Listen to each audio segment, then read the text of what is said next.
J'ai raté une semaine d'école après avoir attrapé la grippe. J'ai raté une semaine de cours à cause de la grippe. Quand je suis revenue, tout le monde me regardait comme s'il savait quelque chose que j'ignorais. Dès que j'ai franchi les portes de l'école, les conversations se sont arrêtées. Les gens me fixaient, un groupe de filles chuchotait et l'une d'elles a même ri. Je me suis dit que j'étais parano, peut-être que j'avais encore l'air malade. J'ai retrouvé mon meilleur pote, Adam, près de son casier. Yo, ça va? Il m'a regardé une seconde, a fermé son casier et s'est éloigné sans dire un mot. J'étais perdue. On était amis depuis le collège. Je lui ai envoyé un message. Pas de réponse. Je suis allée chercher ma copine Alicia. Elle était toujours près des distributeurs avant le premier cours, mais cette fois, elle n'y était pas. Je l'ai trouvée dans le couloir. Dès qu'elle m'a vue, son visage a changé. Du dégoût, de la douleur. Elle s'est retournée et est partie sans un mot. Je l'ai appelée, mais elle n'a pas stoppé. En regardant mon téléphone, j'ai vu qu'elle m'avait bloqué. Tous ceux que je croisais évitaient mon regard ou me fixaient trop longtemps. Quelque chose de grave s'était passé pendant mon absence et j'étais le seul à ne pas être au courant. J'ai passé la journée à essayer de comprendre. Personne ne voulait me parler. Dans le cours de maths, un gars que je connaissais à peine m'a dit: "T'es malade, mec, vraiment malade." Puis il s'est retourné. Une fille m'a même bousculé en disant que j'étais dégoûtant. À l'heure du déjeuner, j'étais à bout. J'ai mangé seule à une table au fond, observant mes amis de l'autre côté de la cantine et Alicia passer sans me regarder. Après l'école, j'ai attendu près de la voiture d'Adam. Il devait bien finir par me parler. Quand il m'a vu, il s'est arrêté. "Bouge, pas tant que tu ne me dis pas ce qui se passe." Il a regardé autour de lui pour être sûr que personne n'écoutait. "Il y a une vidéo de toi avec une fille de première. Tout le monde l'a vue." Mon cœur a failli s'arrêter. Quelle vidéo? Quelle fille? Ne fais pas l'innocent. C'est partout. Adam, je n'ai aucune idée de ce dont tu parles. J'ai été alitée pendant une semaine. Il a analysé mon visage un moment, puis a sorti son téléphone. "Tu ne sais vraiment pas?" Il m'a montré l'écran. Une vidéo de moi dans une chambre que je ne connaissais pas, avec une fille que je n'avais jamais vue, faisant quelque chose que je n'avais jamais fait. Mais c'était bien moi. Ce n'est pas moi. Ça te ressemble exactement. Je te jure, quelqu'un a monté ça. Adam fixait la vidéo, puis moi. Si c'est vrai, tu dois découvrir qui l'a fait. Adam,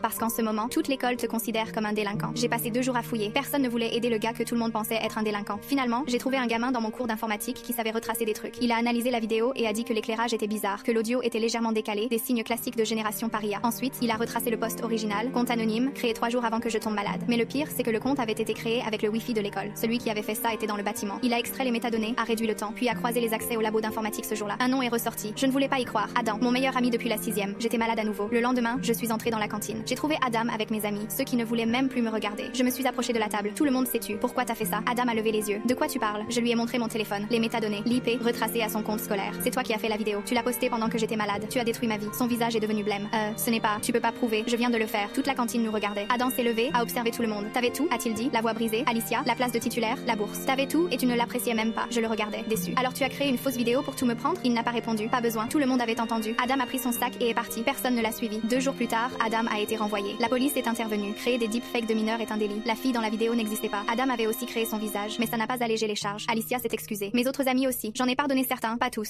6 ans d'amitié et Adam les a jetés parce qu'il ne supportait pas d'être second. J'ai appris une leçon cette semaine-là. Il suffit d'un mensonge pour tout détruire. Et ceux qui sourient en face sont parfois ceux qui tiennent le couteau.